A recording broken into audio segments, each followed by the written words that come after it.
Eh bien, namaste à vous, très chers auditeurs et auditrices de cette divine émission, Les Yeux de Doum, mercredi 8 février 2023. Nous sommes là, nous, El Axel Amandiou, instructeur spirituel et Karuna de la respectable loge La Demeure des Maîtres Ascensionnés. Alors, ça fait plusieurs semaines que je ne suis pas venu animer en direct cette émission, Les Yeux de Doum. Je m'en excuse, mais aussi, vous n'êtes pas à savoir que ce sont sous plusieurs fois et que je voyage beaucoup. Mais ce soir, j'ai tenu à être présent pour partager un aspect de la connaissance médique, considérant que nous sommes en février et qu'en février, à la demeure de Maître Ascensionné, il se passe quelque chose. Ainsi donc, ce soir, le thème que nous aurons à décrypter est la vie et l'énergie de la vie. Je répète, le thème de ce soir, c'est la vie et l'énergie de la vie. C'est deux choses différentes, mais complémentaires. La vie et l'énergie de la vie. Je vais, pour vous amener à comprendre ce que c'est que la vie, parce que les humains ont une compréhension bancale de ce que c'est que la vie. Ils pensent que quand ils sont en mouvement, quand ils respirent, quand ils mangent, qu'ils sont la vie, qu'ils ont la vie. La vie va au-delà de tout ça. Et est aussi tout ça. Et en même temps n'est rien de tout ça. De toutes les façons, je vais vous amener à comprendre progressivement par 7 colonnes le niveau inférieur de la compréhension de ce que c'est que la vie. Je répète, je vous amènerai par le décryptage de 7 colonnes. On appelle colonnes, ce que j'allais dire des matrices hermétiques ou des formules hermétiques, donc des matrices hermétiques qui schématisent mieux la vérité. Parce que la vérité, dès lors qu'on commence à vouloir l'expliquer, elle n'est plus totale. Aucune vérité n'est totale par l'usage du langage. Dès lors qu'elle commence à être expliquée, elle vit dans ce qu'on appelle l'interprétation. Qu'est-ce que les anciens ont eu à faire pour préserver la vérité depuis des millions d'années? C'est à travers des symboles, à travers des légendes, à travers des contes, à travers des mythes, que les anciens arrivaient à préserver la vérité des profanes, mais aussi à préserver la vérité de son essence même, pour que la vérité ne perde pas elle-même de son essence. Dès lors que vous commencez à vouloir expliquer la vérité, dès lors que vous commencez à vouloir expliquer ce que c'est que la vérité ou ce qui est, vous tombez dans une interprétation. Et 10 personnes sur le même sujet vont interpréter la chose de différentes manières en y apportant leur part d'ombre ou leur part de lumière. Tout dépend de celui qui est en train de s'exprimer. Chacun s'exprime par rapport à son vécu.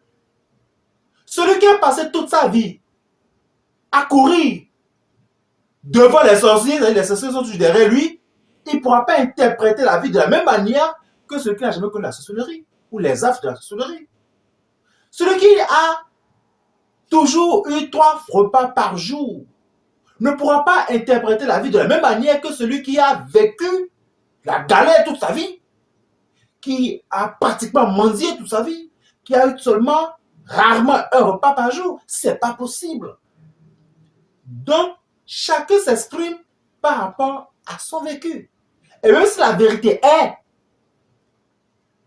la connotation qu'on y donne n'est que le miroir de son vécu. En vérité, je vous le dis.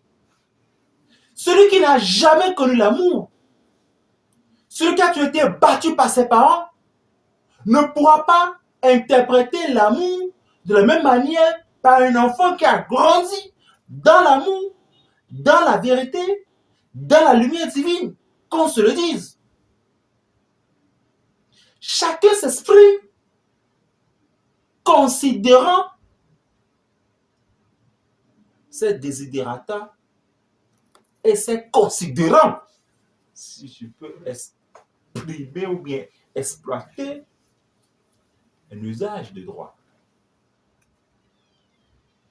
Donc, le Coran est un ensemble de ramassis qui préserve la vérité. Et c'est un outil que j'utilise beaucoup pour enseigner dans le monde intérieur. Comme moi-même aussi, j'ai eu à grandir, à évoluer à travers les siècles et les dimensions et l'espace avec les Koans des maîtres. Donc, la vérité, du moins la vie et l'énergie de vie, nous allons en parler.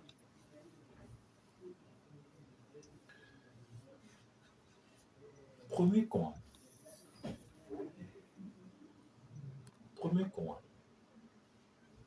Ou première matrice dit la vie une. C'est 3 mots. La vie une. C'est ça là. Le premier Coran. Pour expliquer la vie, le Kahuna dit la vie une. Fin de citation.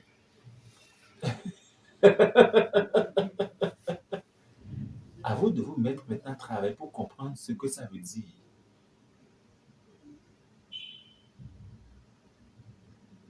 Quand j'observe l'humanité, ou quand j'observe même mes propres parents, je n'ai pas même ma propre famille à moi, où je dors, je vis tout le temps, permanemment. Je vois les schémas de la démarche, je vois mes enfants, je vois tout. En fait, je souris, je me dis, bon, vous avez la chance de connaître un Kahuna. Et j'ai eu cette discussion ce matin avec ma famille au petit matin à 7h sur un certain nombre de sujets. Le premier Coran sur la vie et l'énergie de vie dit la vie une. Je vais, vous voyez, dès lors qu'on commence à vouloir expliquer, on n'arrive pas à tout dire. Parce que la vérité ne s'exprime pas par le langage. Rappelez-vous du symbolisme de la tour de Babel, de la Bible des chrétiens. Qu'est-ce que symbolise fondamentalement la tour de Babel? Peut-être on va en parler, ça serait peut-être un thème hermétique que j'aurais à décortiquer sur une de mes émissions ou bien au cours d'une conférence, à décrypter ce que c'est que la tour de Babel. Dès lors que on commence à vouloir parler, dès lors qu'on commence à s'expliquer, la vérité perd de son essence progressivement. Je vais vous donner un exemple terre à terre parce que je pense que c'est l'apanage des jeunes. Encore que les jeunes, en quasi-totalité, sont des abrutis. Je m'explique pourquoi je dis que la jeunesse et les jeunes, en quasi-totalité, sont des abrutis. Pourquoi? Je m'explique. Pour comprendre ce que ce truc dit, pas que je suis bizarre et tout, pas que je suis un vieux, mais je vous dirai la vérité. quand vous avez un aîné qui a déjà 24 ans, vous n'êtes pas tout à fait ado.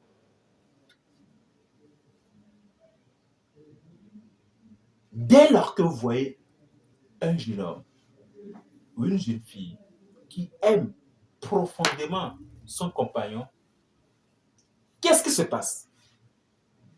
La spiritualité ou la vie est assez extraordinaire et en abondance. Mais comme vous n'avez pas les outils nécessaires pour l'appréhender, vous ne comprenez pas.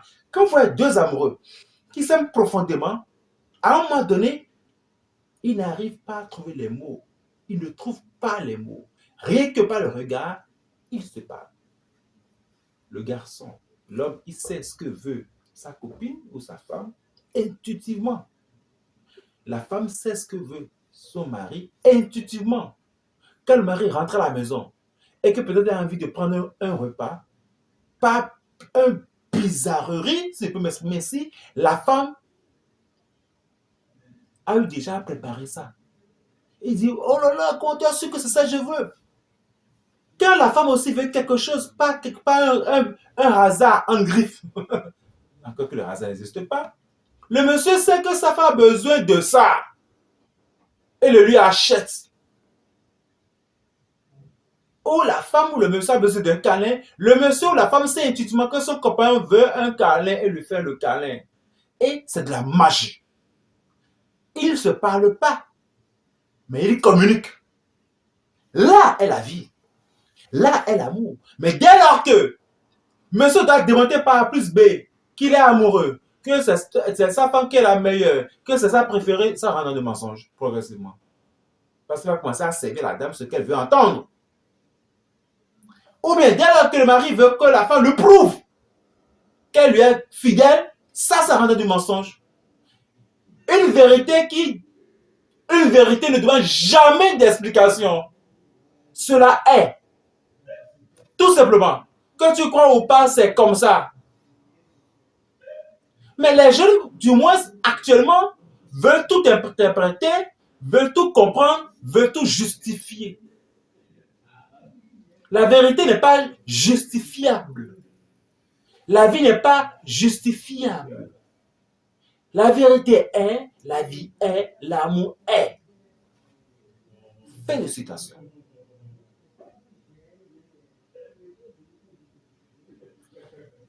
Il y a une autre chose que je voulais vous expliquer. Dès lors que le jeune homme rencontre sa copine et qu'ils ne sont pas encore allés au lit, vous voyez la vie en abondance. C'est tellement si intense que tout s'attire entre eux. Et au lieu que ce couple attend autant que possible avant de passer à l'acte, il passe à l'acte et automatiquement, qu'est-ce qui se passe? La vie se fane. C'est de la haute magie hermétique. Alors que ce que moi je vous conseille, en vérité, c'est des arcades hermétiques. Quand vous êtes amoureux l'un de l'autre, il faut apprendre à conserver cela en maîtrisant davantage la relation et en retardant autant que possible le fait d'aller au lit, d'aller au sexe. Parce que quand vous retardez autant que possible l'aller au sexe, en méditant ensemble, en priant ensemble, en travaillant votre philosophie de vie, en travaillant votre regard de la vie commune dans une même direction, en travaillant votre avenir commun, tout en n'allant pas encore ou plus vite au sexe, la vie se densifie et les belles choses opèrent. J'ai dit, les parents faisaient plusieurs années avant de faire un enfant.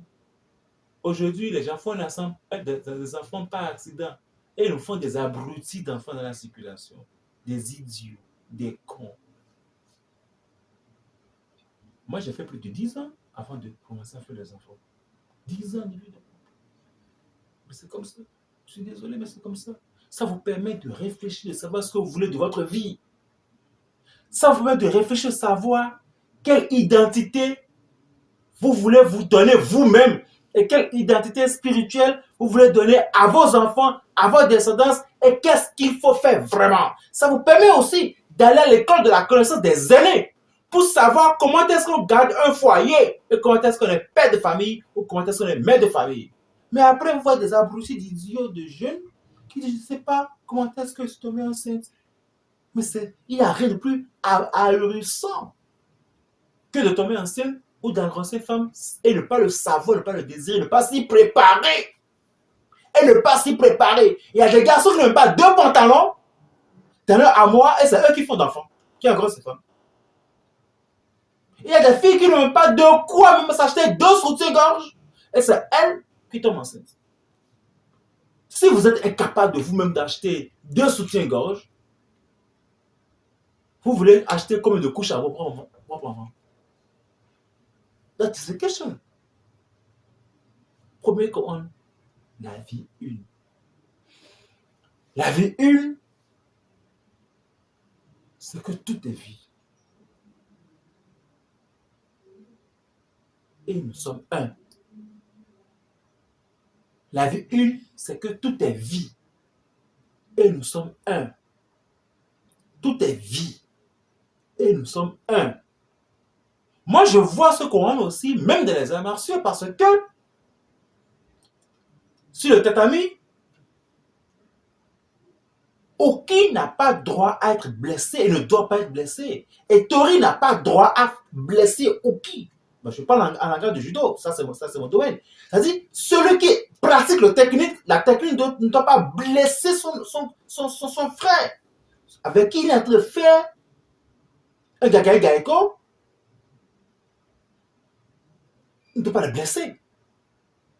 Mais vous devez préserver Oki, c'est-à-dire celui sur qui vous êtes en train de pratiquer la technique, pas un gagai gaeko, vous devez préserver la personne. Si vous blessez votre partenaire en combat ou en simulation de combat, comment est-ce que vous voulez alors continuer le travail si celui-ci repart à l'hôpital blessé, il ne sera plus là pour que vous puissiez démontrer votre pratique de technique? C'est comme ça. Donc, même en compétition, même sur le tatami, vous devez préserver la vie de l'autre. On n'est pas venu pour blesser quelqu'un. À l'entraînement, on n'est pas venu pour tuer quelqu'un. On n'est pas venu pour rendre quelqu'un infime. Si la personne vient au sport et repart avec un pied de moins parce que vous avez brisé les jambes par une technique violente, ce n'est pas l'esprit du judo par exemple, ni du karaté, ni du taekwondo, ni du wushu. Ça, c'est très important. C'est la raison pour laquelle je dis souvent aux jeunes, pratiquez les arts martiaux pour comprendre un peu la spiritualité. Et c'est la raison pour laquelle depuis plus de 6 ans, je dis 7 ou 8 ans, nous enseignons les arts martiaux, la démarche, que ce soit le judo, que ce soit le taekwondo, que ce soit le kung fu, que ce soit le wushu, le tai chi, la sanda. On pratique ça. Puisque moi qui vous parle, je suis un pratiquant des arts martiaux. Tentez quelqu'un de pratiquer des arts martiaux, s'il vous plaît. La vie est une. Quand la vie une, tout est sacré. Deuxième Coran, la vie est une. Il y a une différence. Premier Coran, la vie une. La vie une, comme je l'ai dit tantôt, dès qu'on va vouloir l'expliquer, on rate l'explication. Mais deuxième Coran, la vie est une, c'est qu'on commence à voir l'intercorrélation entre vous et l'autre, l'intercorrélation entre vous et même les défunts, l'intercorrélation entre vous et les animaux, l'intercorrélation entre vous et les objets, l'intercorrélation entre moi et ce micro, mon portable, mon chapeau, etc., etc., la cabine technique, etc. La vie est une. Encore qu'à ce niveau encore, on a toujours du mal à l'expliquer. Il faut vivre certaines choses. Car dès que vous mettez à vouloir expliquer, vous ne comprenez pas. Celui qui n'a jamais connu l'amour, qui n'a jamais tombé amoureux, vous allez lui parler de l'amour du matin au soir, il va dire je ne comprends pas. Mais dès lors qu'il va connaître l'amour, dès lors qu'il sera amoureux, il comprend sans explication. Car il vit la chose. Mieux, quelqu'un qui n'a jamais été brûlé par le feu. Il ne sait pas ce que ça veut dire le feu. Mais dès lors qu'il va se faire brûler par le feu, il comprendra ce que c'est que le feu.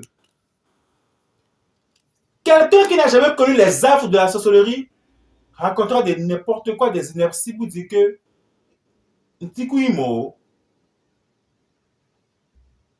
quand il va rencontrer vraiment un vrai sorcier, pas les sorciers de Cotonou, les sorciers de chez moi à connaître ça, de Douga, ils sont cassés à connaître ton beau don, c'est couton. Donc quand vous ne comprenez pas certaines choses, on raconte des inerties, n'importe quoi. La vie est une.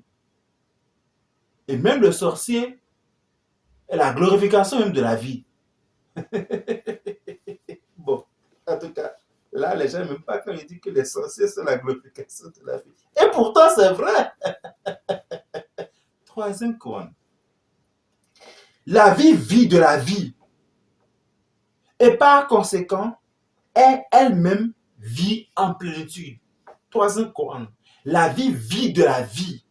Et par conséquent, elle-même vit en plénitude. La vie ne dépend de rien. La vie est autonome. La vie vit de la vie. Et par conséquent, elle-même vit en plénitude. Rien, il n'y a rien en dehors de la vie. Je le répète une troisième fois le Coran qui permet de comprendre le deuxième Coran et le premier Coran. La vie vit de la vie. Et par conséquent, elle-même vit en plénitude. Que c'est joli cette phrase. Que c'est waouh. Ben dis donc. Waouh. Je crois que c'est des enseignements qu'il faut enseigner aux enfants de la maternelle. À partir de la maternelle, il faut leur enseigner ça. Moi, je fais l'effort chaque fois d'enseigner ce genre de choses à mes enfants, depuis le bas âge. C'est très important. Et j'enseigne cela aussi à toutes mes épouses aussi. C'est très important de comprendre ce que c'est que la vie. Ah ben oui. Quand Dieu vous donne la grâce d'avoir une grande famille, plusieurs femmes et beaucoup d'enfants, on enseigne certaines choses parce que c'est un peuple qui est là.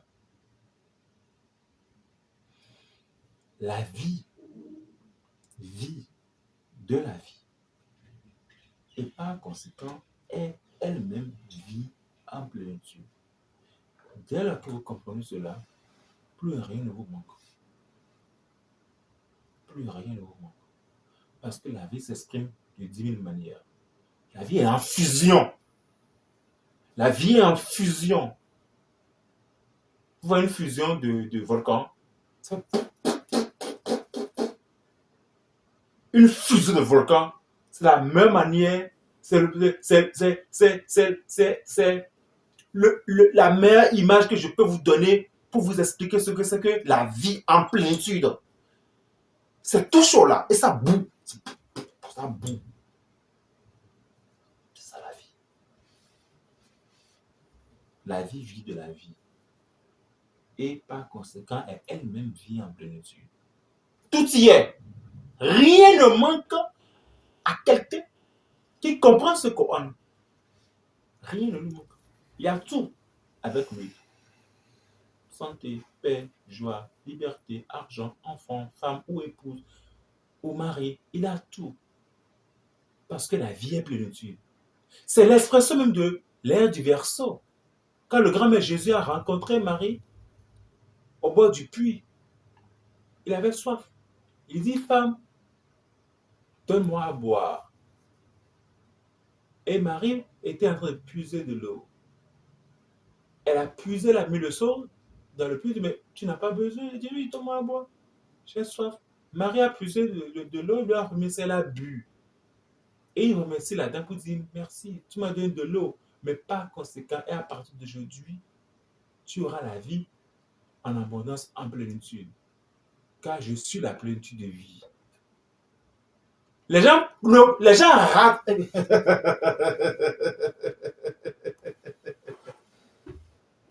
Les chrétiens ratent ce passage-là.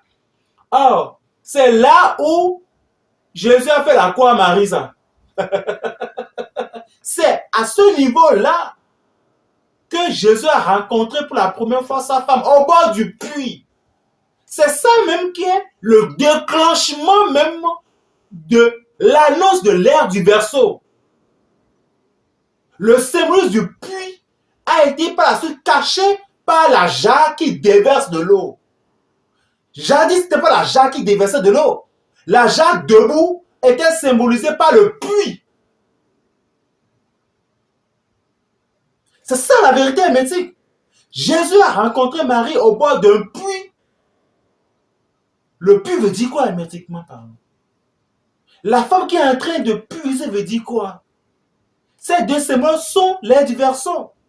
Et donc Jésus a annoncé par là que lui, il enclenche l'air du poisson, mais l'air qui suit automatiquement sera l'air du verso, l'air de la vérité, l'air de la connaissance, l'air de la révélation. Mais ce qui est extraordinaire, c'est que dans la tradition de chez moi, dans le phare de chez moi, il y a un signe du phare qui parle de ça, tête là, tout la midi. Alors, Tobina te huyo, tama kukuna huyo. Tobina te huyo, dotono huya. Et le Dieu me dit, vous pensez qu'on est des abrutis, nous autres ici? 20 ans d'instructorat? Non, du tout. Alors, Tobina te huyo, dotono huyo. C'est qu'on rend à Nyamameo. Aoussa, à Malakon Pesalo, à Moudi, pour mon coup de la fia à l'Arabah. Ça, c'est tout la musique qui a dit ça. Qui parle aussi. Écoutez, la guerre des religions de cette affaire de l'islam et des chrétiens, c'est pipeau. Parce que le phare a déjà réglé tout ça. Tout se retrouve dans le phare. Bon, quand on est à demi-lettré en connaissance ou complètement illettré en connaissance, ça donne toute cette mauvaise compréhension des choses. De toutes les façons. Quatrième commande. La vie est esprit. La vie est esprit. Et quand elle vit, quand même la vie vit, elle est l'âme.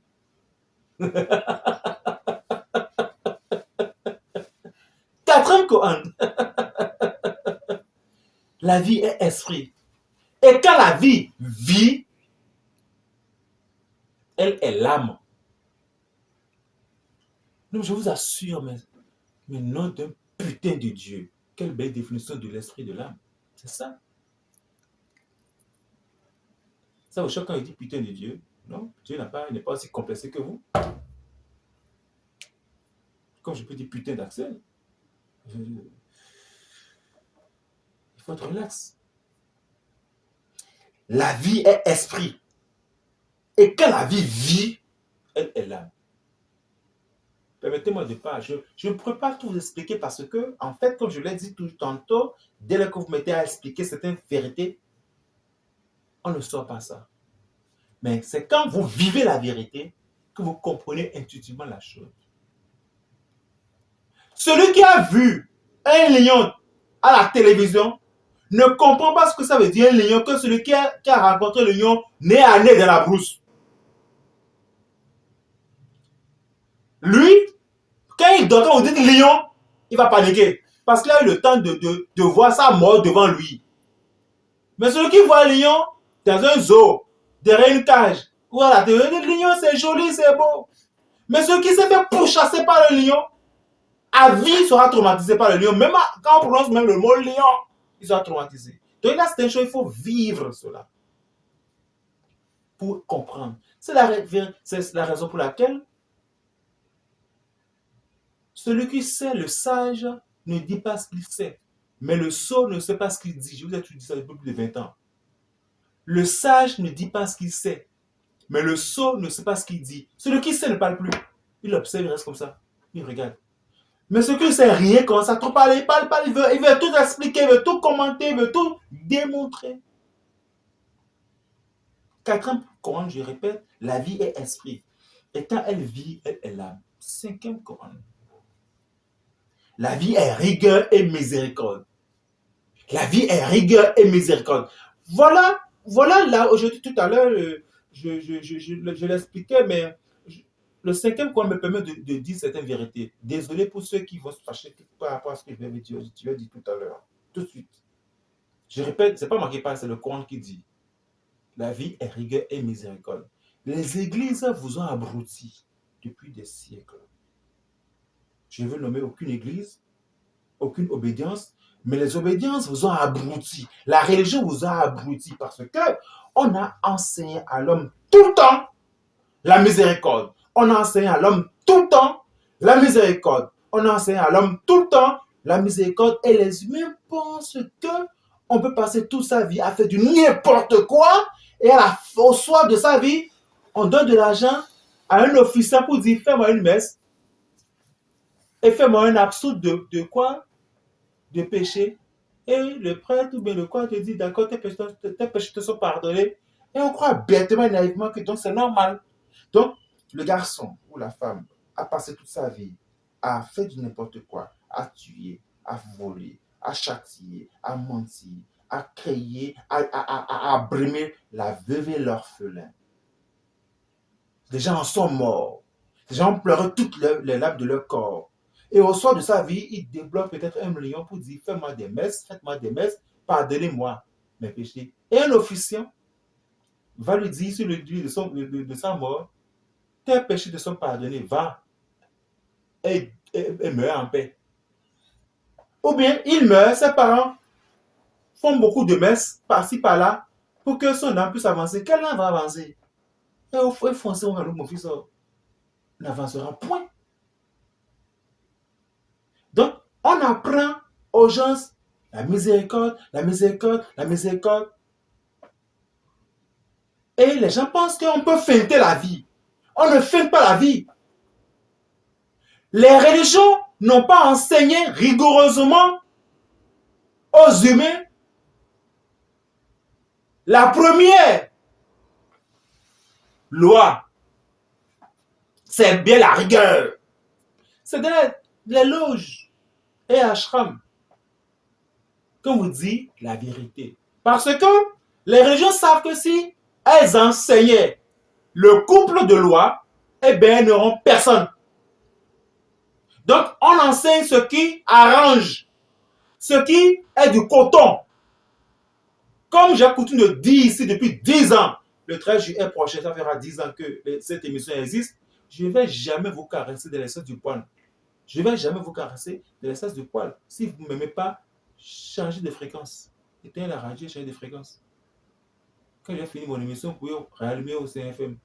Moi, je dis la vérité, j'ai pris l'argent chez personne pour faire mon émission. Et 10 ans que ça dure. Je dirai la vérité. Qu'on ne dise pas demain qu'il n'y a pas eu quelqu'un qui a dit. Le couple de loi, c'est la rigueur et la miséricorde. Mais les religions enseignent seulement la miséricorde. Vous devez savoir ceci. En vérité, je vous le dis. Le cinquième Coran de la vie dit, la vie est rigueur. La vie est rigueur. Je préfère que les humains travaillent sur ce que c'est que la rigueur et laissent la miséricorde. Car quoi qu'il en soit, Dieu est toujours miséricordieux. Quoi qu'il en soit, Dieu, dans sa divine miséricorde, nous donne tellement d'amour et nous donne toujours la chance de nous parfaire et d'avancer, de nous améliorer. Dieu nous donne la chance de nous améliorer. Donc, on n'a rien à apprendre à Dieu.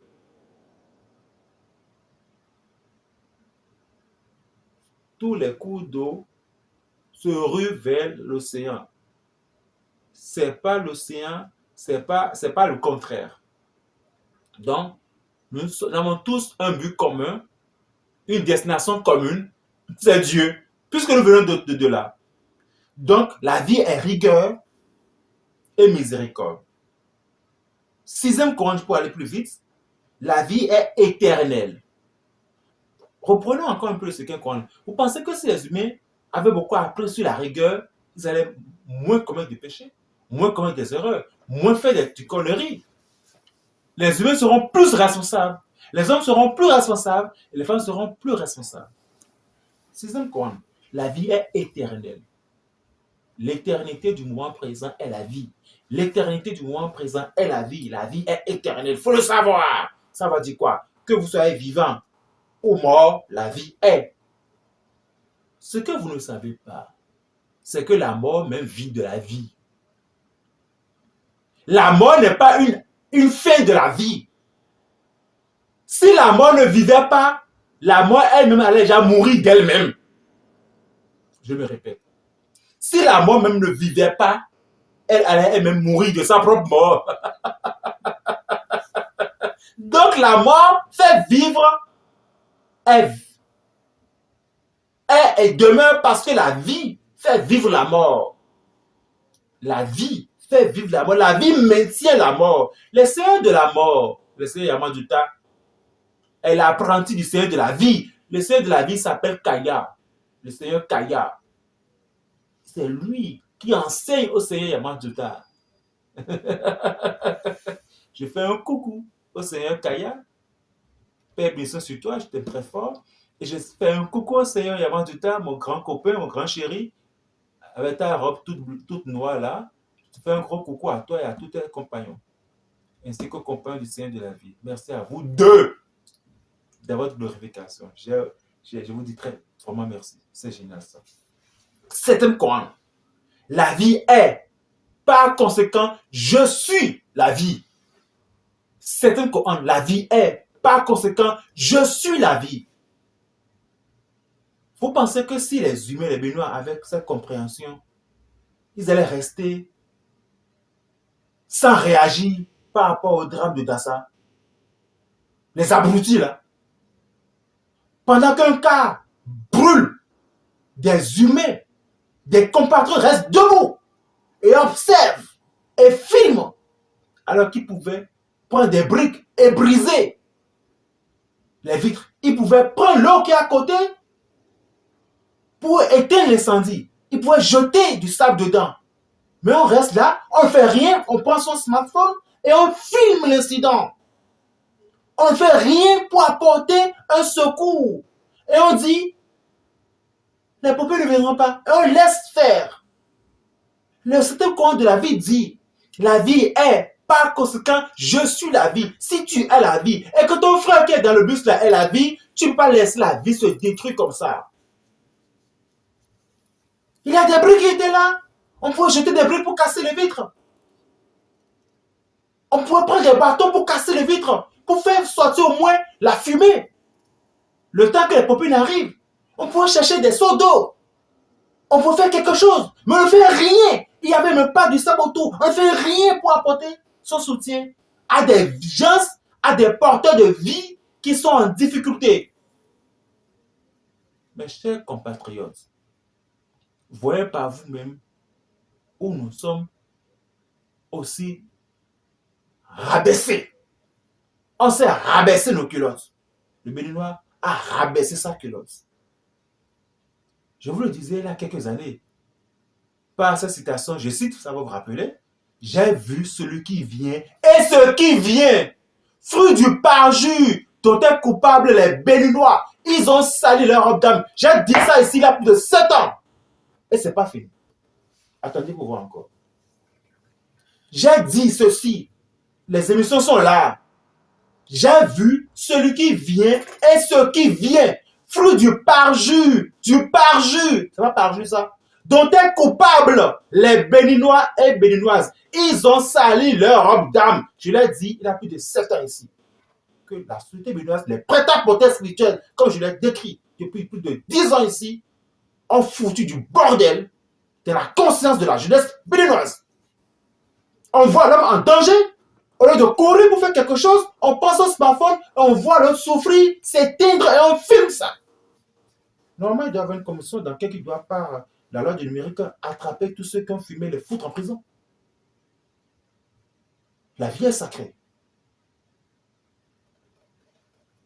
Alors, le septième principe dit, la vie est, par conséquent, je suis la vie. Donc, tout être humain est sacré. Tout être humain est sacré. Tout être humain est sacré. Le riche est sacré, le pauvre est sacré, l'enfant est sacré, l'adolescent est sacré et le vieillard encore plus. Encore plus. C'est très important. De toutes les façons. Les veillées méditatives constituent un creuset pour étudier et glorifier la vie. Et depuis toujours, nous, avec la demeure des maîtres ascensionnés, nous glorifions la vie en pratiquant un certain type de méthodologie. Et ceux qui vont à l'école de cette pratique de méthodologie s'appellent les Lightworkers.